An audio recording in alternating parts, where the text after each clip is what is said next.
to this wonderful gathering, large gathering. Good afternoon. My respected colleague, Finance Minister of Assam, Smt Nirmala, Director of IIT Guwahati, Professor Rajiv Ahuja, Viksit Bharat Ambassador Program Coordinator for Guwahati, Hitesh Jain, faculty officials, the Chief Secretary, the District Magistrate, officials, the faculty of IIT here, and also the students and some Kendriya Vidyalaya young students who have also chosen to participate today. I'm extremely happy to be here. Assam is a beautiful state. Northeast is a beautiful part of India. Whoever would not want to come here. So it's a brilliant opportunity each time for all of us to come here and be with you. And that's exactly what Prime Minister of India has done in the last 10 years. Can you guess as to how many times he's been to Northeast in the 10 years? Feel free, guess. 3 times. Somebody else? Anybody else? 18, 14, 12. It's a random guess that everybody is engaging in, which is fine. But then I'll tell you the fact. He's been here 65 times. In the last 10 years, Prime Minister Modi, 65 times. So you can work out roughly every 2 months he's here, right? So, if that is the Prime Minister and he shows by leadership what he would want to place as priority. Hitesh Jain, while talking, said, all of us will have to become ambassadors of Viksit Bharat.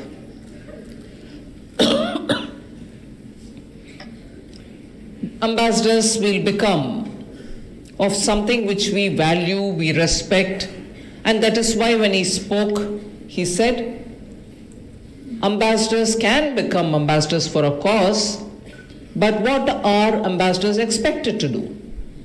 They are expected to show by participating in wanting to become an ambassador and wanting to build the cause which they believe in. Now the cause for which we are all here is to make India a developed country by 2047. That's why this Viksit Bharat, Viksit Bharat. It's nothing but we should be, by the time 100 years of independence from the British, 2047, we want India to be one of those developed countries of the world. And for that, we want to be ambassadors. Now, I referred to the point that Hitesh made while speaking. He said an ambassador can become an effective ambassador by either participating for that cause, in contributing, in participating, in building that cause up. Or you can take the example and take somebody's example, or you set an example of yourself because of some conduct. So the third is conduct. Participation, standing as an example, and then the conduct. So he said, before us you have the Prime Minister, and therefore we can do like the way he does. Participate in everything that you believe. You want the Northeast to be an engine of India's development and growth. To reach that developed goal, to become developed country, you want Northeast to be the engine of our growth. And therefore he believes in this place, he wants to come here. Even without coming here, he stays somewhere else, but makes sure investments happen in Northeast. And that is one example of yesterday, which the Honorable Finance Minister of Assam nicely quoted.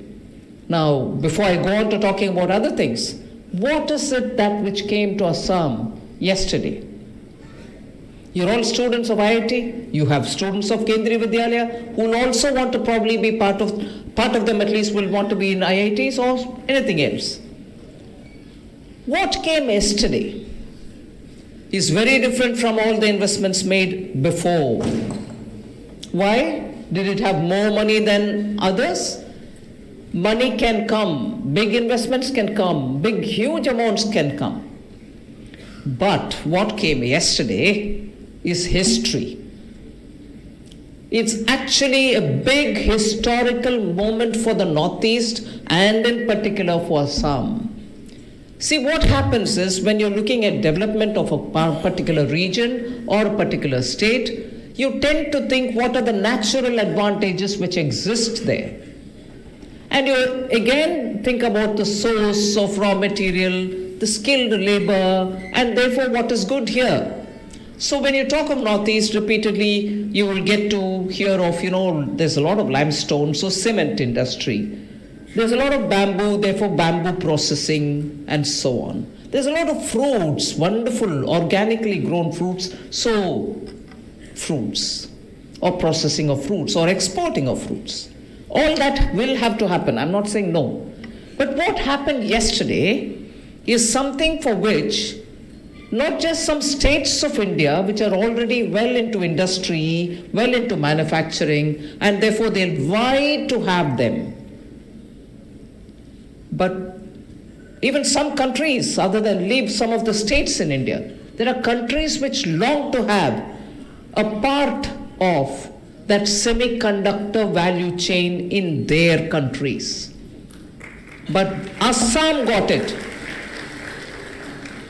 When many other states in India want semiconductors because they have the advantage of skilled manpower, already a lot of startups, already a lot of other ecosystem which is required for any one of those semiconductor ladder. Semiconductor, when you talk of semiconductor as one, but it has several steps in it. The initial stages and the advanced stage in between, you're also looking at chip manufacturing or assembly or testing or marketing or packaging. There are different stages in the production of semiconductors. So there are states which tell you, I have the natural ecosystem for it, come please set it up here. But even as we are doing it there, a decision of the Honorable Prime Minister saying, why not one of the northeastern states go set it up in Assam? And the Tata Group has come to Assam to invest and set up a ATMP plant for semiconductor manufacturing. And that's why yesterday's decision is a historic moment for the Northeast. You had the most advanced. So the 65 visits to Assam is not just to tick a box saying, I've come. Every 2 months I plan to come, I've come. No, it's not that, just that. It's understanding what the youth of this area want.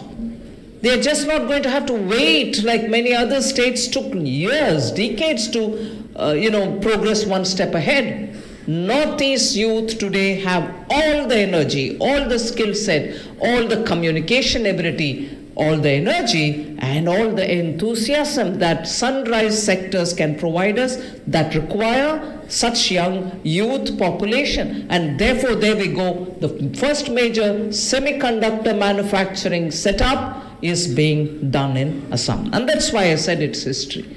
Now, if Prime Minister came 65 times, the entire cabinet and the Council of Ministers also never hesitated to come, each one carrying their own department's agenda, but come here to perform. Collectively, I'm not going to ask you to guess because it's a bit surprising number for me too, but 850 times ministers visited in the last 10 years. Council of Ministers, a month each minister has to come to Northeast. So either we go to Tripura or Nagaland or Arunachal and so on, but together all of us in the last 10 years have come 850 times. That shows the priority, that shows how we make sure that attention should be given to Northeast, the importance that Northeast has in the scheme of things in our economy. And of course, data points, everybody is interested, so I will give you a lot of data points today. For the first time in 40 years, when in 2016, Honorable Prime Minister chaired the meeting of the Northeast Council, Prime Minister chairing the Northeast Council has happened in 2016 for the first time after a wait of 40 years. So these points prove to you that the Northeast receives the long overdue attention from Prime Minister and the entire Council of Ministers. So repeatedly I'm giving you data only to reinfuse that point that Northeast has to now not just catch up but go fast on this route of building India. Many firsts have happened in the last 10 years for the Northeast. I want to just put it all before you because it gives you at one go what this region has achieved, which it couldn't achieve prior to 10 years ago. It achieved in trickles, whereas what it has achieved in the 10 years is remarkable. And therefore I list it out for you, even if you think I'm just crowing about what had been achieved. It is important for us to know it. Why?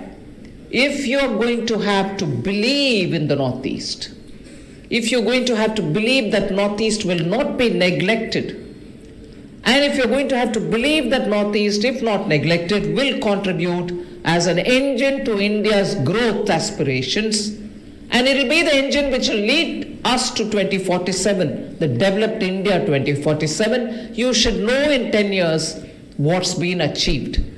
And then you have the confidence, the faith, and then is when you will be able to say, yes, I believe we can make it, we can reach Vikasit Bharat, and therefore I'm an ambassador, and this is what I'm going to contribute, whatever you choose to contribute. So the list of what had happened in 10 years is quickly being recalled so that all of us understand where we are. You're okay with me in English, or you want me to take a chance, make me speak in Hindi? English is all right? Or entertainment in the name of my Hindi? My Hindi is no good. But if you're all right with English, we can quickly carry on. Okay? I can't speak Ahomia, so at least be indulgent that you'll allow me to speak in English. Okay? No response. Yes for what? English, all right.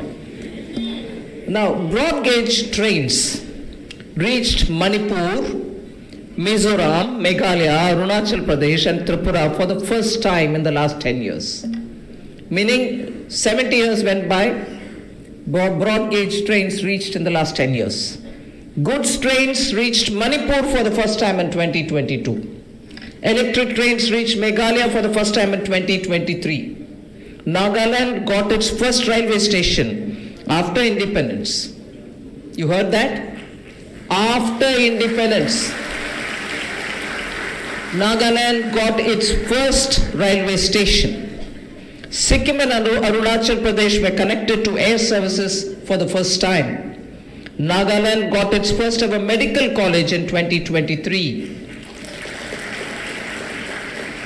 And Northeast got its first AIIMS in Guwahati in April 2023.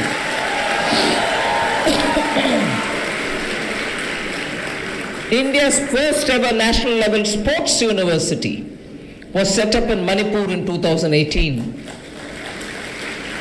Northeast first ship repair facility is being developed through Hooghly Kochi Shipyard Limited, HCSL, at Pandu Port in Guwahati, and that is along the river Brahmaputra.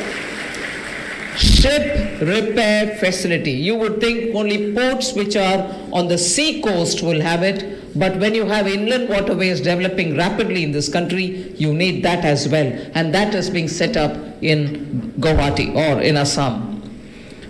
India's first international multimodal logistics park is coming up in Jogi Gopa in Assam.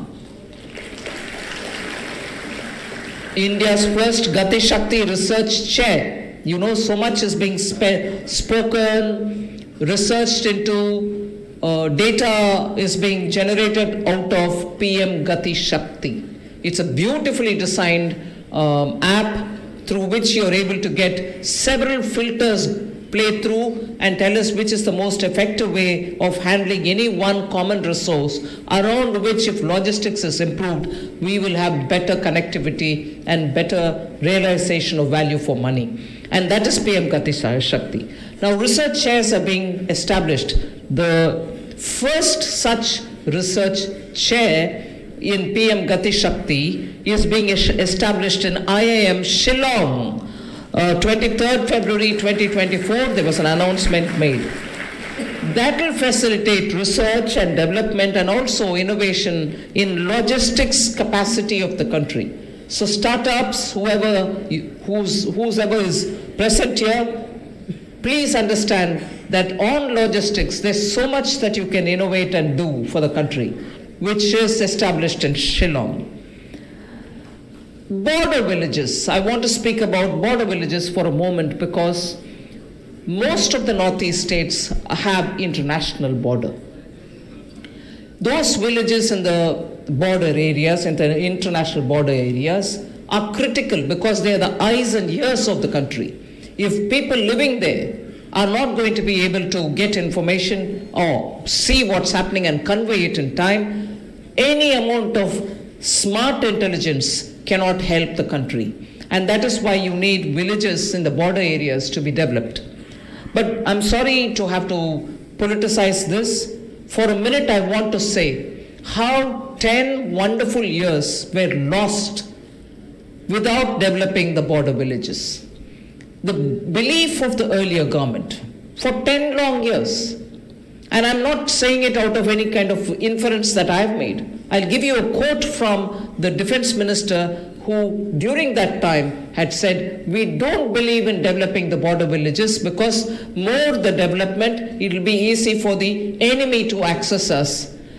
They looked at it from that point of view, rather than looking at it from the point of view of if people in those villages have to live there, being our eyes and ears, you need to give them every connectivity that you can, whether it is road or by air or even telephone connectivity. So Prime Minister Modi said he looks at those villages as the first villages because they are the point of entry through coming into India, and made sure that money will be spent to develop them. He named the whole program Vibrant Village Program. And as a result, 4,800 crores in our budget between 22, 23 and 25 and 26 have been allotted. Villages are getting connected and all kinds of facilities are being now provided to those border villages. I also do a complete review, both physical and also looking at from our office based on data. So the review shows us that those villages which have been waiting for such facilities are getting it now. Delayed projects is one thing which Northeast suffered from, and more importantly, India's image for any investor who came from abroad was affected by the image that India doesn't complete its projects on time. You lay the foundation stone and forget it. Or you lay the foundation stone and give not adequate money, but keep saying that the project is ongoing. Whereas what Prime Minister Modi has given as a thumb rule to all of us is we should be a government which lays the foundation as much as inaugurates the project. So you cannot afford to have projects going unendingly. Northeast benefited by that thumb rule. Several projects which waited for decades have been completed. I'll just very quickly tell you which are those. After 16 years of wait, the Bogibeel Bridge in Assam was inaugurated in 2018 by Prime Minister. The Dola Sadia Bridge called Bhupen Hazarika Setu, just as this hall is named after the great son of Assam, Bhupen Hazarika, That Setu is also named after Bhupen Hazarika. Dola Sadia Bridge was inaugurated in 2017. 14 years of wait, and after 14 years you got that bridge as well. Now, record time, we are completing many projects, and the others are Sela Tunnel, completed in 5 years. Sabrum Land Port Project in Tripura, completed in 3 years. IIMS Guwahati, completed in 6 years. Arunachal Pradesh's Greenfield Airport in Doni Polu Airport Itanagar was completed in 4 years. So project completion, well within reasonable time, has been the hallmark of Prime Minister Modi's administration. Connectivity in underrepresented areas. Just look at the budget. 2009 to 2014, 5 years for projects of railway infrastructure. 2,122 crores was given during that period. Whereas between 24-25, the amount allocated is 10,369 crores, and that is for railway budget. Around 2,000 kilometers of new railway lines have been laid since 2014 only in the Northeast. Roads. Over 46,296 kilometers of rural roads were completed under PM Gram Sadak Yojana with an expenditure of 47,000 crores. I want this underlined because rural connectivity in the rest of the country is one thing, whereas rural connectivity in the Northeast is another. Because of the terrain, because of its topography, connectivity between one village to another involves a lot more work and probably even a lot more distance. But that is why the distance which was covered in the last 10 years under Prime Minister Modi is 46,296 kilometers.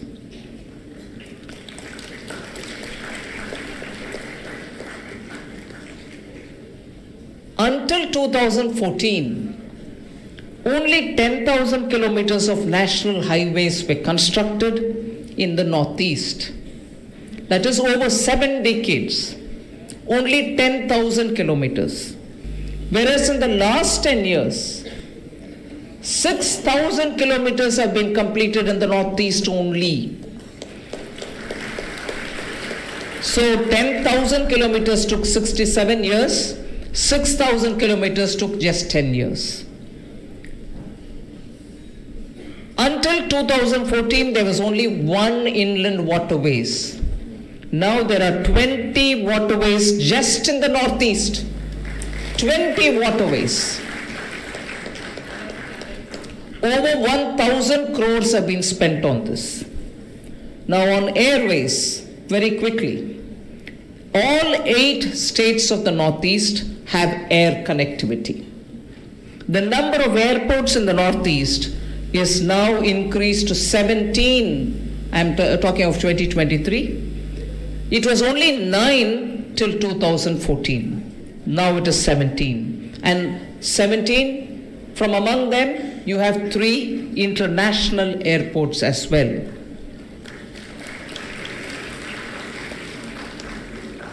Northeast and its climatical condition is very conducive to strengthen the edible oil mission in India. You know, we spend a lot of money, foreign exchange, by importing crude oil to run our vehicles, the cars and the trains and the buses and everything else. That is import of fossil fuel. And that oil goes for our mobility. But we also import oil which is edible. India doesn't produce enough oil seeds. As a result, we import a lot of oil, particularly palm oil. And the palm oil comes from the Southeast Asian countries like Indonesia, Malaysia, and so on. Huge amounts of foreign exchange are paid out because we need to import edible oil. But we saw potential in the Northeast, and therefore, the National Mission for Edible Oil has set up a palm oil mission for the Northeast, and today the cultivation of palm, edible oil palm, has gone up by 700% to 3.4 lakh hectares in the Northeast, growing only oil palm trees. And this will reduce, obviously, our import bills. As of 9th March, PM inaugurated the first oil mill for extraction of palm oil in the Northeast. So you're not just growing the palm and sending off the palm fruits to some other area so that they can extract the oil, but the mills are also being set up in the Northeast so that the oil palm can be extracted for edible oil making, thereby creating jobs, thereby giving value for the product here, and thereby your ecosystem will now become well entrenched in the value system, value chain itself. So that is a very well thought out program. Start the plantation, give the farmers the benefit, give them good assured market, take the oil berries and produce the oil also from the Northeast rather than spend on the logistics and send the fruit somewhere else, but create jobs here. I think that's a very strong mission statement for the Northeast, which is Government of India is making.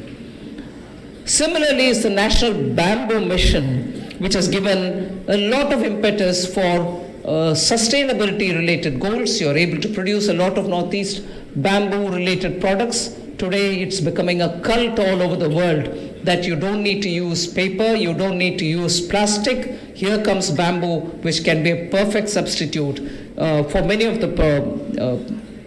of our uses, daily usage. I'll again go back to emphasizing how Government of India under Prime Minister Modi brings Northeast back to every picture that we do. The G20 was held in India for India's presidency. We held it all over the country. 20 or more than 20 events were held only in the Northeast, so that the ministers who came to attend went to different parts of the Northeast, saw the region, held their meetings and went back. So now Northeast could showcase all its products during the G20 summit. That way you're able to see that you're very much in touch with the international market and also showcasing all the wonderful products that you produce here. All this requires financial support. Government of India has made sure that Northeast benefits from everything that we do. I just want to highlight that 25,312 crores have been provided in the name of special assistance to the states for 50 years as an amount given to the Northeast without interest and no repayment till 50 years. You can use them for creating assets in the Northeast. Build your roads, build your buildings such as the secretariat or office space, or some of the small projects which are so required in the rural areas.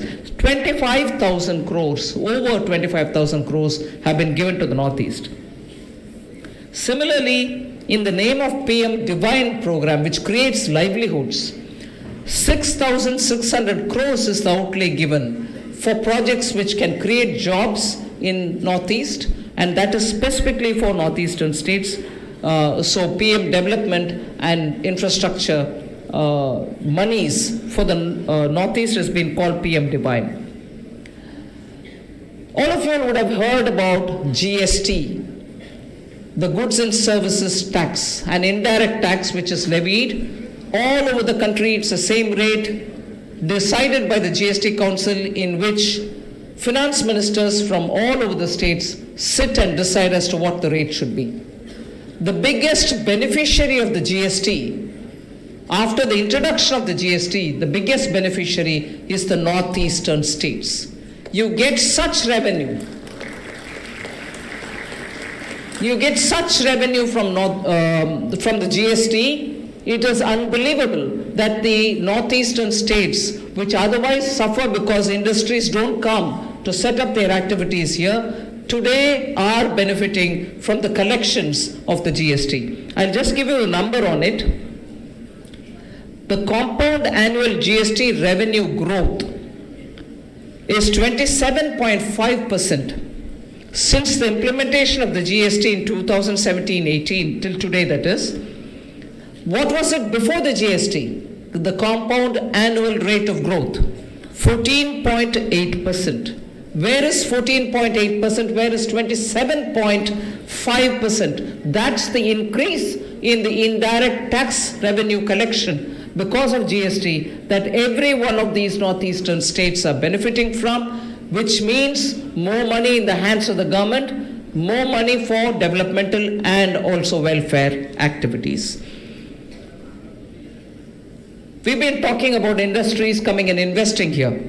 Assam's first methanol plant with a 1,600 crore investment has been inaugurated in April 2023 by Prime Minister, and it's already starting exporting of methanol to Bangladesh and to Nepal. When I say this, I want to underline the fact that when Northeast develops, when industries set up business here, they can aim to have a market which the rest of the country cannot because of the very presence in the Northeast and the access and nearness to the entire Southeast Asian nations.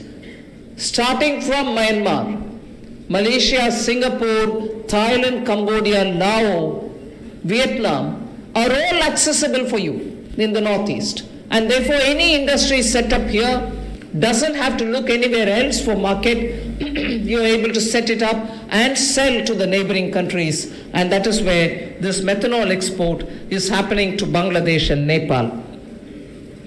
I spoke about the semiconductors.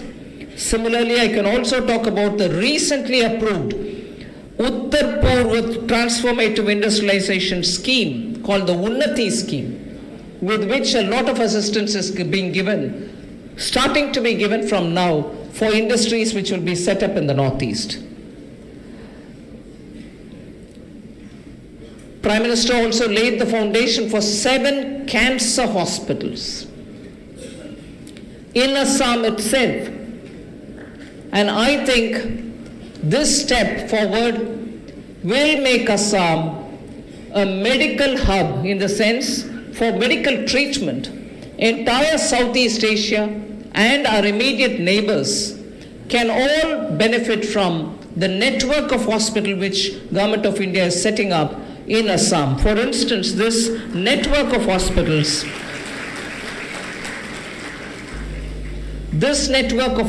being set up, the foundation has been laid. We'll have 7 major cancer treatment hospitals, and they will be in Dhubri, Nalbari, Golpara, Nagaon, Sivsagar, Tinsukia, and Golaghat. So you will have well-established cancer hospitals in these towns. Also, for the education sector, since I'm in the IIT, since I have students before me, I wish to say this: 21,000 crores have been spent for education in the Northeast. And so what does this 21,000 crore give us? 843 schools have been established, 25 lakh teachers have been trained and upskilled. Not just that, these two are important component of this money which is spent. To promote higher education, 8 new medical colleges, 2 new IITs, and the IITs are triple ITs, which are in Manipur and Tripura, 1 new IIMC in Mizoram, 1 new AIIMS in Assam, and 1 new sports university in Manipur are being set up. Doing all this, did we forget the poorest of the poor in the Northeast? No. 80.36 lakh people in Assam alone have been uplifted from poverty, and poverty has seen a steep decline in Assam. And this is a data which Niti Aayog has recently published, talking about multi-dimensional poverty index. Just in Assam, over 80.36 lakh people have been lifted out of desperation and poverty. Assam has also given emphasis for training women in the rural areas for technology-related matters, that they are now becoming drone didis in the villages. They are going to be operating drones, and training has been given to them. 8.72 lakh drone didis are in Assam. So if you are ambassadors of Vikasit Bharat, go to the villages and search for these didis who can operate drones. And why do they operate drones? They can spray fertilizers onto the field. They can make a crop density analysis. They can also become a part of those who assess the real-time crops which will come out of these fields, and so on. So in the process, they are also going to be paid better, earning better, and living better. So I won't go more with data. I wanted to highlight the fact that Northeast in every aspect is being taken care of. More can be done. But since these many things have happened, giving us hope that we are not going to waste time in reaching development to the Northeast, we would want all that has been achieved to be spoken, to be discussed, to become a part of a dialogue which all of you all should engage in. So Vikasit Bharat ambassadors that you will become, please not only look at the data, but when you meet with people, speak about what has happened in the Northeast in the last 10 years. Talk to your parents, your friends, your relatives. You will know that the pace at which Northeast is moving today is like never before. You will talk to them and know that this kind of emphasis for Northeast has been never given.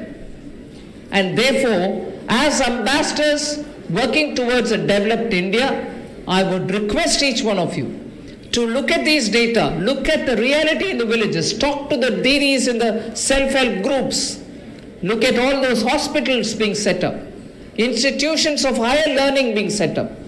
Talk to all of them and carry the message forward so that you will see a better India, a developed India, when you are going to be in your middle age by 2047. Many of the school children will probably be in their peak productive years. A developed India is what we owe to each one of us. So I call upon all of you all to make sure that you spread the message of hope. If this can happen in 10 years, we can do a lot more towards 2047 so that you can live in a happy, proud, developed India. Thank you for giving me this opportunity. Good afternoon, ma'am. My name is Arjav Sethi and I'm a sophomore in IIT Guwahati pursuing my bachelor's in technology from electronics and electrical engineering. My question to you today is that whenever a budget for a year is announced, there are tremendous changes in the stock market. So how does a seasoned lawmaker like yourself deal with that pressure and those changes? Thank you.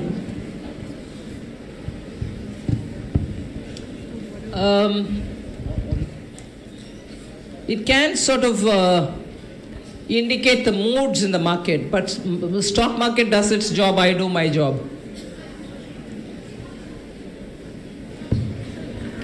Can we have the next question, please? Ms. Soumya Tripathi. Ma'am, can I have a question? Can we have Ms. Soumya Tripathi? There was a question submitted by Ms. Soumya Tripathi.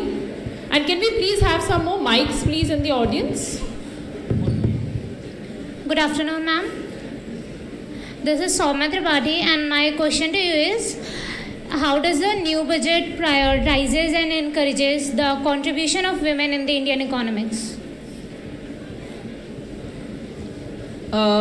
This budget, of course, was a vote on account. Yes, ma'am. But till before this one, every budget had something or the other in the name of making sure that women have greater participation in the economy. One thing, we gave a better rate of interest for the fixed deposits that women might put in the name of Samman Nidhi. Bachat Patra, Mahila Samman Bachat Patra. That's one thing I can think of straight away. Other than that, I mentioned about the drone Didis, which Prime Minister thinks will make the women in the rural areas more empowered. SHG groups have been given greater corpus funds. They've also been linked up with the ONDC, which is the Open Network for Digital Commerce, so that they can market their products to a wider reach. Beti Bachao, Beti Padhao is a big program of the government, so that women are given sense of security, and their children, who are girl children, are given education. Poshan Abhiyan is a big thing that we do for women. One very important thing is women have now been given 6 months, where it was only 4 weeks, I think. Now they get 26 weeks of maternity leave, paid maternity leave. 6 full months they're given time to be with the child and to take care of the newborn child. So there are many such steps which I can tell you. Thank you very much, ma'am. That showcases the commitment of this government towards women empowerment. The next question by Ms. Shreya Sen. Can I please request for some more mics to be in the audience so that we can move a little quicker with the audience question answer? Good afternoon, ma'am. I am Shreya Sen, a BTech second year student of Mechanical Engineering. My question to you is, how do you handle and learn from your failures when you are just feeling like giving up? Of course, you'll think it is easy for me to say it at this stage. Please sit down. Thank you. I don't want failures to be so putting us down. This is something I think all students may want to listen to her question, and also whether it's a worth subject to discuss. I think all of you all should apply your mind. A failure is not the end of the story. It actually leads to better prospects later, because you learn from your mistakes. So I think it's very important to put failure also in its context rather than overplay on failure. You should apply your mind to what caused it, but don't get numbed by it or don't get really bogged down by it. Failure gives you a very valuable lesson so that you don't repeat the mistakes, but you can always be a better individual for that. Thank you, ma'am. Thank you, Shreya. Okay, the next question by Ms. Vishakha Chaudhary. And we'll be taking the next question by Mr. Aryan Agarwal, so if you could stand up as well. So first by Ms. Vishakha Chaudhary, please. If you could please stand up. Yeah, I am here. Good afternoon, ma'am. I am Vishakha Chaudhary, a sophomore at IIT Guwahati. So my question to you is that with the increasing focus on renewable energy, what steps is the government taking to attract investments in green sector and ensure a smooth transition to sustainable economy? Thank you for that question. Please sit down.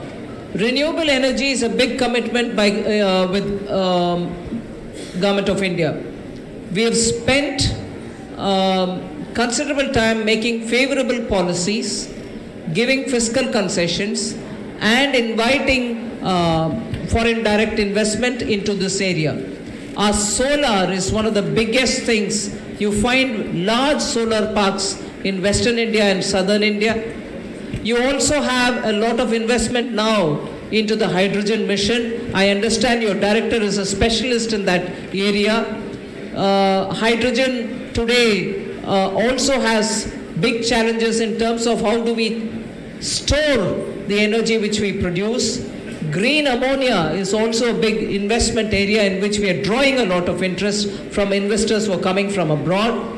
So the emphasis that we're giving by also blending ethanol to the crude oil that we have, we've now also, like the International Solar Alliance, which we've had with very many countries which are in that belt, which get 24/7 sunlight, meaning in one country during the daytime you are able to produce solar power.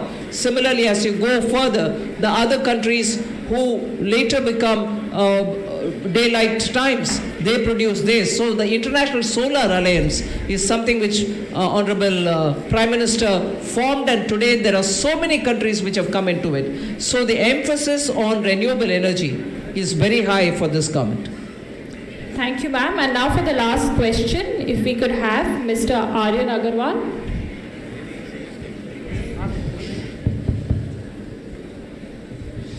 Good afternoon, ma'am. Myself, Aryan Agarwal. My question to you is, many major economies are politically unstable and saturated employment-wise. What can be done in order to make India superpower in the next decade?